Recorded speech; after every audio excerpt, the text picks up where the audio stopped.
Hello दोस्तों, कैसे हैं आप लोग? उम्मीद करते हैं आप लोग अच्छे होंगे, बढ़िया होंगे, एकदम शानदार, ज़बरदस्त, ज़िंदाबाद होंगे। तो दोस्तों, जग जीवन में जो चिर महान, सौंदर्यपूर्ण और सत्य प्राण, मैं उसका प्रेमी बनूँ नाथ, जो हो मानव के हित समान। तो दोस्तों, आज हम इसी कविता के साथ आज हम आप लोगों को पढ़ाने जा रहे हैं बायोलॉजी, जीव विज्ञान। जीव विज्ञान में आज हम आप लोगों को पढ़ाएंगे नर प्रजनन तंत्र, मेल रिप्रोडक्टिव सिस्टम।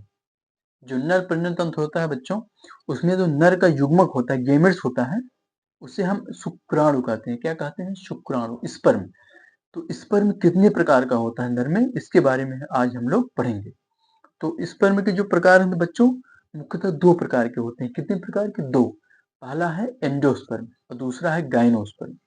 जो एंडोस्पर्म होता है, यह है एंडोस्पर्म, मान लो शुक्राणु, ये नर को बनाता है। किसको बनाता है? नर को। जब फर्टिलाइजेशन होगा अंडाणु और शुक्राणु, मतलब मादा का क्या है? अंडाणु है युग्मक, और नर का क्या है? शुक्राणु। और शुक्राणु में भी कितने प्रकार के? दो। और मादा के सिर्फ एक ही प्रकार के अंडाणु बनाती है। मादा जो होती है एक ही प्रकार की क्या होती है? अंडाणु बनाती है, जिसे सेकेंडरी ओसाइट कहते हैं। जो सेकेंडरी ओसाइट है, यही क्या करती है? विकसित होकर के क्या बनाती है? ओवम। तो मान लेते हैं ओवम है, क्या है? अंडाणु है। यह है शुक्राणु। किस प्रकार का है? एंडोस्पर्म का है। तो जब फर्टिलाइजेशन करेगा इसमें, जब फर्टिलाइजेशन हो गया, फर्टिलाइजेशन करने के बाद जायगोट बनेगा।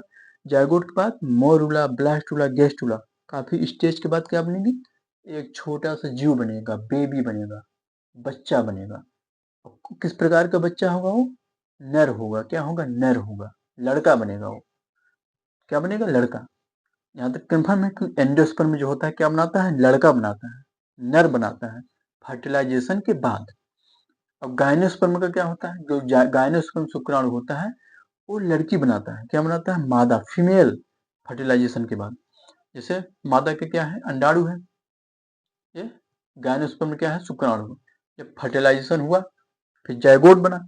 जायगोट के बाद विकसित होकर मोरूला, ब्लास्टूला, गेस्टूला अवस्थाओं के बाद छोटा सा जीव बनेगा, जो बेबी बनेगा, वो क्या बनेगी? फीमेल बनेगी, मादा बनेगी। यहाँ तक कंफर्म है। आइए इसको हम बोर्ड के माध्यम से समझते हैं। बोर्ड में ये देखिए, जो शुक्राणु मुख्यतः दो प्रकार के होते हैं। पहला है एंडोस्पर्म, दूसरा है गायनोस्पर्म। ये रहा एंडोस्पर्म बच्चों, और ये रहा गायनोस्पर्म। तो जो उस पर जो एंडोस्पर्म का शुक्राणु होता है, उसका जो गुणसूत्री सीक्वेंस होता है, कितना होता है? 22+Y होता है। 22+Y गुणसूत्री क्या है? सीक्वेंस है। हर मनुष्य में 46 गुणसूत्र पाए जाते हैं ना, तो जोड़ों में होते हैं 22+Y, 22+X के ऐसे होते हैं ना। तो दूसरा है गायनोस्पर्म। गायनोस्पर्म जो होता है बच्चों 22+X होता है। क्या होता है? 22+X। जो गुणसूत्री सीक्वेंस है गायनोस्पर्म का, जो शुक्राणु है, गायनोस्पर्म प्रकार का जो शुक्राणु है। देखिए यहाँ तक कंफर्म है। अब देखिए, अब अंडाणु की बात करते हैं। जो अंडाणु होता है बच्चों, एक ही प्रकार का होता है। फीमेल में जो अंडाणु होता है, वो एक प्रकार का होता है। ये देखिए, उसे कहते हैं सेकेंडरी ओसाइट। ये है सेकेंडरी ओसाइट। बाद में परिपक्वन होकर क्या बनाती है? अंडाणु बनाती है, ओवम बनाती है, फीमेल में, मादा में। देखिए 22+X, एक ही प्रकार का होगा। अब मान लेते हैं कि यह है एंडोस्पर्म प्रकार का शुक्राणु फर्टिलाइजेशन किया। देखिए, ये है एंडोस्पर्म प्रकार का शुक्राणु, ये है secondary oocyte, ovum. Secondary oocyte मतलब ओवम जो है अंडाणु। जब दोनों फर्टिलाइजेशन होगा, तो 22+X इधर, 22+Y क्या बनाएगा? 44+XY नर बन जाएगा। क्या बन जाएगा? एकदम अच्छा सा सुंदर सा क्या बन जाएगा? नर बन जाएगा, लड़का बन जाएगा, एम्ब्रियो स्टेज में, भ्रूणी अवस्था में, है ना। अब देखते हैं गायनोस्पर्म का जो शुक्राणु है, ये जब फर्टिलाइजेशन होता है तो कैसे बनती है? जो फीमेल होगी कैसे बनेगी? ये देखिए 22+X जो है गायनोस्पर्म है। ये देखिए 22+X गायनोस्पर्म का है शुक्राणु। गायनोस्पर्म प्रकार का क्या है? शुक्राणु है ना ये। अब ये जब फर्टिलाइजेशन करेगा इससे,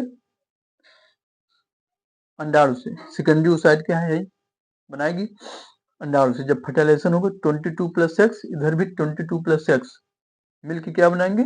44+XX, 44+XX क्या बन जाएगी? मादा बन जाएगी, फीमेल बन जाएगी, एक सुंदर सी क्या बन जाएगी? लड़की बन जाएगी, बेबी बन जाएगी। फर्टिलाइजेशन के बाद। यहाँ तक क्लियर है।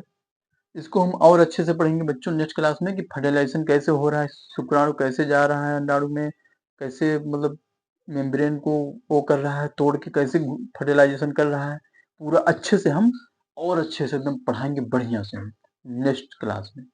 तो आज के लिए बच्चों इतना ही काफी है। अब इसके आगे हम लोग विस्तार पूर्वक और अच्छे से हम लोग पढ़ेंगे बच्चों।